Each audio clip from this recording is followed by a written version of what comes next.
Merci beaucoup, Président. Cheikh Koli, 20 ans, région de Ziguinchor. Baye Cheikh Diop, 17 ans, région de Dakar. Cheikhouna Ndiaye, 22 ans, région de Dakar.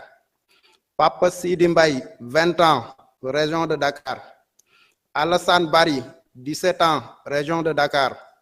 Mansour Thiam, Dakar. Famara Goudiaby, 19 ans, région de Ziguinchor. Sadio Kamara, 18 ans, région de Kolda. Moussa Dramé, 35 ans, région de Dakar. Massiré Gueye, 15 ans, région de Dakar. Cheikh Wad, 32 ans, région de Dakar. Bounama Silla Sagna, 14 ans, région de Ziguinchor.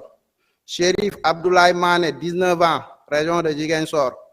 Idrissa Goudiaby, 43 ans, région de Ziguinchor. Alexis Abdallah Diatta, 28 ans, région de Ziguinchor. Gore Diop, 27 ans, région de Dakar. Mamadou Korkaba, 22 ans, région de Ziguinchor. Adi Diallo, 16 ans, région de Dakar. Assimi Diédhiou, région de Ziguinchor. Ismaïla Pandos Diédhiou, région de Ziguinchor. Pape Amadou Keïta, 16 ans, région de Dakar. Aliou Bodian, 37 ans, région de Kolda. Baye Fallou Sen, 17 ans, région de Dakar. Seni Koli, 26 ans, région de Dakar. Khadim Ba, 21 ans, région de Dakar. Mornger Ndiaye, 22 ans, région de Dakar. Mohamed Silla, 19 ans, région de Dakar.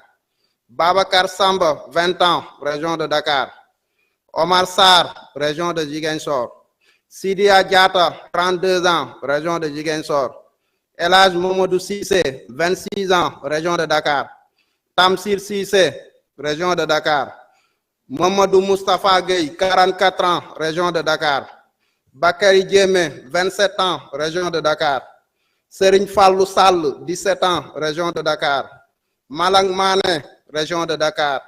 Lassana Diarisso, 21 ans, région de Dakar. Bassirou Sarr, 31 ans, région de Dakar. Ismaïla Traoré, 28 ans, région de Dakar. Ibrahima Drago, 24 ans, région de Dakar. Mamadou Ndoye, 53 ans, région de Dakar. Ousmane Badio, 17 ans, région de Ziguinchor.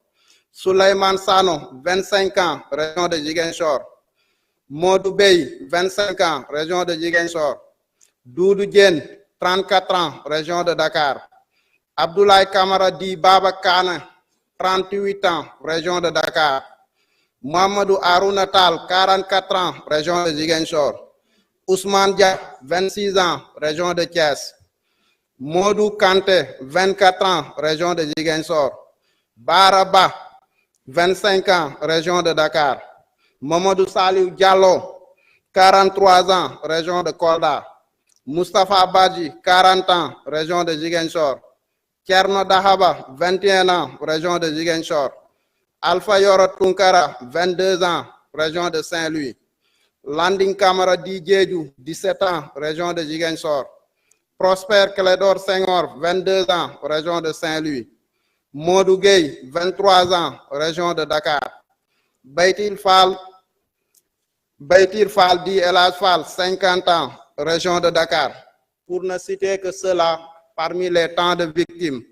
Sans oublier aussi Fulbert Sambou, Didier Badji, François Mankabou, et même ceux qu'on appelle les victimes du bus de Yara, Fatoumata Bintou Diallo, 21 ans, de même que Oumou Kalsoum Diallo, 7 ans. Merci beaucoup.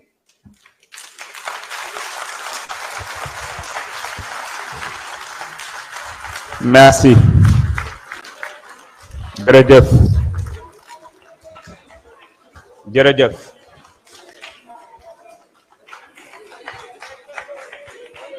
Jërëjëf. Jërëjëf. Yal na leen yàlla yërëm jéggal leen xaare leen aljanna.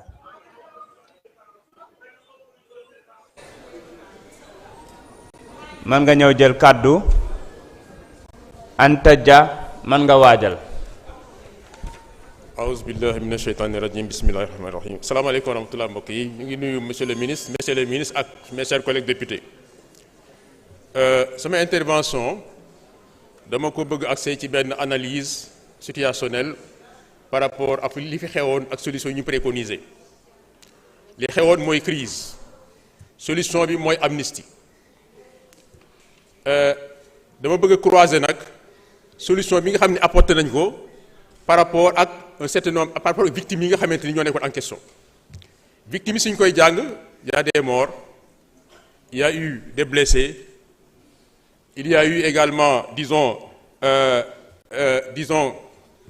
j'ai dit des morts des blessés des emprisonnés évidemment am ñi nga xam ne ñàkk seen alal aussi ak beneen dimension mooy lan li may woowee capitalisation enseignement pour renforcer le système en place alors donc ñetti solution la ñu am mooy amnistie bi nga xam ne mi ngi fi woon benn ak abrogation totale amnistie bi dañ fi complètement ak loi bi nga xam ne mu ngi à mi-chemin mooy loi d'interprétation bi ñu croiser solution yooyu nga xam ne mooy ñett yooyu ak victimes yi nga xam ne ñoom laa wax ñu xool d'abord loi d'amnistie bi li ma gën a déplorer ci loi bi mooy lan mooy ay doomu aadama ñàkk ñii seen doom ñii seen jarbaat ñii seen sët mu am ci métit bu rëy ay nit tëju fenn même bu ñu ay député ne baal nañ leen sans am l'avis dañuy nga xamante ni ñoom la concerné naka la ñu ban a baalee lu mel ni faat bakkan te ñi nga xamante ñooy proches yi amuñ sax seen avis far muy souffrance sur souffrance ñàkk nañ seen doom souffrance la ñu xañ leen possibilité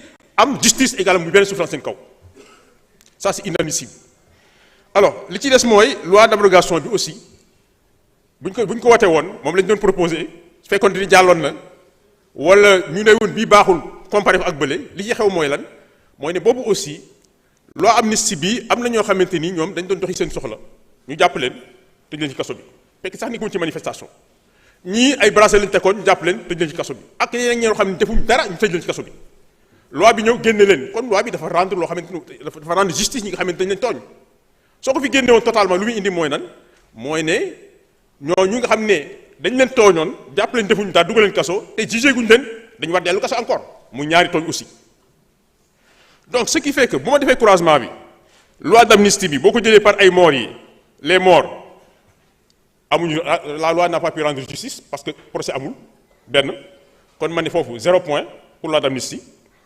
blessés yi ak ñi nga xam ne dañ leen torturé loi d'amnistie bi également rendre leen justice 0 point emprisonnés yi loi d'amnistie génne leen 1 point perte matérielle yi justice amul 0 point capitalisation maanaam li ciy jàngate ba nga xam ne ëllëg li xew du xawaat 0 point globalement 1 point sur les 5 éléments boo jëlee maintenant loi d'abrogation fekk moom lañ def alors les morts effectivement dinañ leen juger 1 point su fekkee da nga jël blessés torturés yi effectivement dina am procès 1 point boo jëlee ñi nga xam ne ñoom emprisonné woon foofu la problème bi nekk parce que am na ci ñoo xam ne comme ni ko waxee sànq defuñ dara ñu jàpp leen tëj leen ci kaso bi te dañu war a delloo kaso parce que jugé guñ leen woon loolu tooñ la 0 point foofu boo jëlee maintenant perte matérielle yi nga xamante ni am 1 point parce que dina am procès xëy na ñu indemniser leen boo jëlee également capitalisation bi dañ ci jàngat loo xam ne tax ba ëllëg suñ société du dellu ci lu mel nii 1 point muy 4 points boo jëlee maintenant loi d'amnistie bi non seulement ñi nga xam ne dañ leen rey dañu am procès non seulement ñi nga xam ne dañu blessé aussi am ay gaañu wala ñu torturer leen ñu am procès pour ñoom aussi juste dañ leen rendre justice ñi nga xam ne également dañ leen tëj kaso te defuñu woon dara ñooñu duñ dellu kaso parce que une partie de la loi s'applique d'amnistie donc 1 point boo jëlee ñi nga xam ne perte matérielle également dañ leen dédommager 1 point boo jëlee capitalisation bi également procès yi dina tax ba ñu jàng ci dara 1 point mu 5 points donc ñetti solutions yi ñu indi noonu loi d'amnistie bi 1 point sur 5 loi d'abrogation bi 4 points sur 5 loi d'interprétation bi 5 points sur 5 donc pour man en toute logique c'est la meilleure des options possibles bien qu'aucune ne soit parfaite salaamaaleykum merci. jërëjëf Mohamed Sall Anta Dia mën nga ñëw jël kàddu Ndak Thiam mën nga wax.